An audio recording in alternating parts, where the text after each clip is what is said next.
Well, hello. This is Sisanie from iHeartRadio in Los Angeles, here in California, with our pre-election segment called Meet the Candidates. Now, today I'm here with Gil Cisneros. Hello, how are you? Good morning. How are you? Good morning. And the Democratic candidate running for U.S. House of Representatives in California's 31st Congressional District. I wanted to get that right. Did I do it? That was right. That was correct. All right. So you are representing El Monte, Covina, West Covina.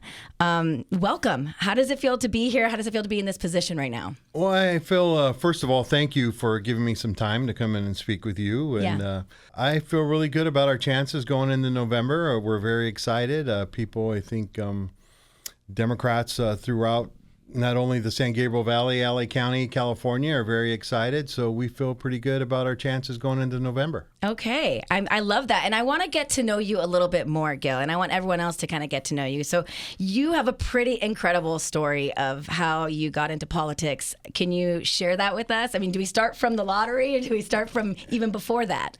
Well, I think we can kind of, we can start a little bit before that. Yeah. I mean, I've always been interested in politics. I bet. So it's actually a political science major in college, but I never really thought politics would be like a career or what I would go into.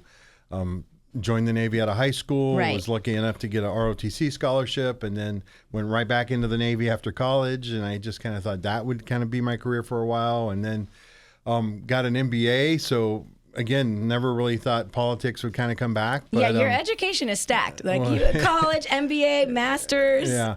But I think, the lottery happened. We were very fortunate for that to happen in 2010. And That is wild. we got involved, not really kind of doing anything, but just supporting candidates that were aligned with our values Right. and our views, and really trying to push education initiatives and how we needed to continue to educate not only Latino community, but people of color, underserved communities. I think we were really my wife and I were devastated from the presidential results in 2016. We never thought someone like Trump could win.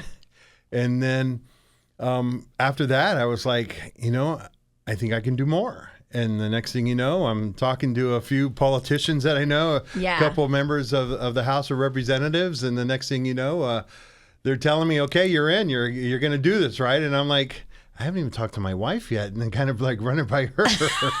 Lob her a text real quick. Yeah, so that's like pretty important, right? So that's all kind of it happened. I mean, it was like so quick, and one thing you kind of think about, what else can I do? How can I make a bigger difference? And the next thing you know, you're running for office. That is incredible. Now, you and your wife, are you guys both from LA? Were you born here? Yeah, I grew up in Torrance, California.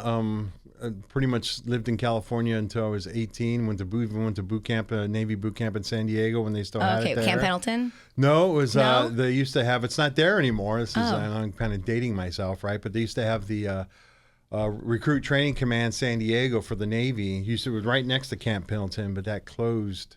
God, I don't remember what year it closed, but that was where I went to boot camp. And then I spent my whole time in California, so I thought, like, why don't we go experience something else? Go see another part of the country. So I ended up going to college at George Washington University in Washington, D.C. Had the Navy kind of took me around the world, living different places, but California is home. California's home. You can always leave, but everyone comes back, always right? come back. You're right. You come back, and so I came back, and then met my wife, and then we settled in the San Gabriel Valley there, and I guess the rest is history. And you have some kids? We have 2 kids. We have twin boys, 10 years old. I have twins. Do you? I do. How They're old are not you? 10. They're 6. Okay. Boy-girl twins. All right. Spontaneous. We didn't know it was coming, and wow, here we are. And I Yeah. also have another younger daughter, 3 years old. Wow. Now, people ask us, well, you probably know, but people ask us all the time, what's it like raising twins? And we're like, we don't know any different. That's all we have. Yeah, so you're in the same boat. You got hit with them right away, and Yeah. we just kind of dove right in, right? All right. We like to play man to man on the Yeah. you got one, I got one. 10-year-old boys, that's a lot of work too. Yeah. How do they feel with you running? They're excited about it. Kids these days are so smart. I feel Yeah. like they probably know a lot more than I think we knew, like back when we were 10 years old. I Oh think. yeah, they'll ask me about issues and things like that, but I think they're excited about it. They they want Dad to win. They know Of course. they have confidence, of course, in their father, and so, but I wouldn't do this without my family support. So it's good to have, not only my wife, but my boys behind me as well, and knowing that we're doing this for the right reasons. Absolutely. Now let's get into some of those, I guess, top issues when it comes to this district. What is your plan to address some of those issues? Well, I think there's so many issues that we know are important, right? Grace Napolitano, who served there for years, who we're replacing, has been a champion for the environment. When it comes to water and air issues there in the community, and we want to continue that. But I've been a champion for our veterans, which also Grace has been too. But we want to continue that, right? I think that, mental health, serving the community, right? Education has been one of our big initiatives, right? And how do we make it accessible and equal throughout, right? So that the type of education that you get should not depend on the zip code where you're living. Which is so true for all districts in LA. Right. So we want to continue to work on that issue.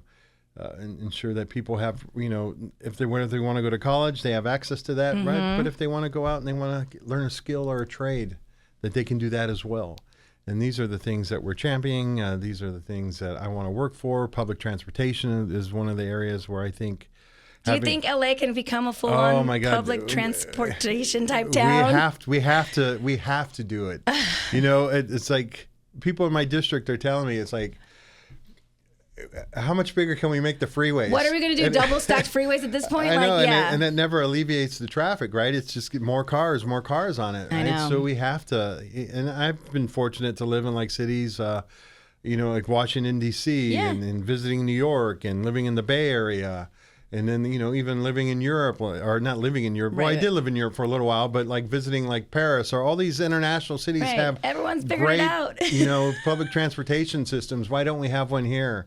So it is something we need to invest in, and it's something I want to hopefully champion, and that we can make it better and get people used to, convince people that this is the way you need to travel. This will get you where you need to go. Exactly. Well, I know, because all we know is what we were taught, and the younger generation will be taught that, just get your car at 16 and then we drive around everywhere. And it's just, you got to break the cycle, so to speak, right? Correct, right. One last message you'd like to tell everyone listening right now. I like to tell, if I can speak to people right now, especially those in the 31st, I'm honored that they chose me in the primary, that we were able to win that. I hope they'll choose me again as we approach the general election here on November 5th.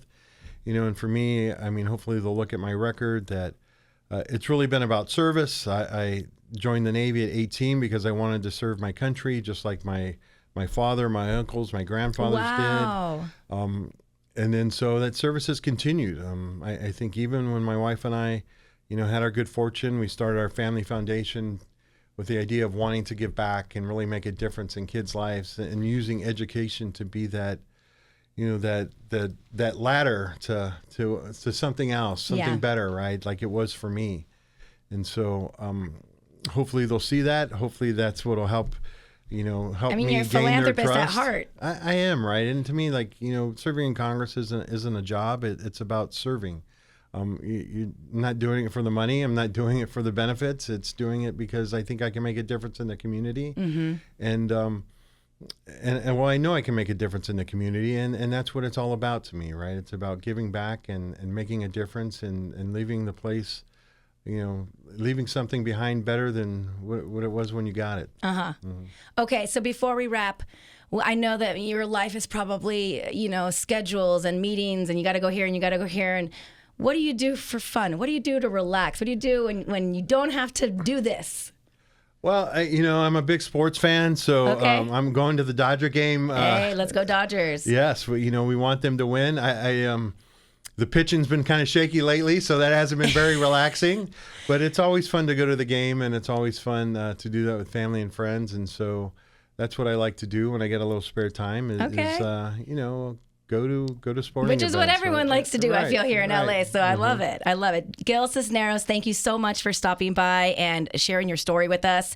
My name is Sisanie again, and this has been another segment of Meet the Candidates on iHeartRadio.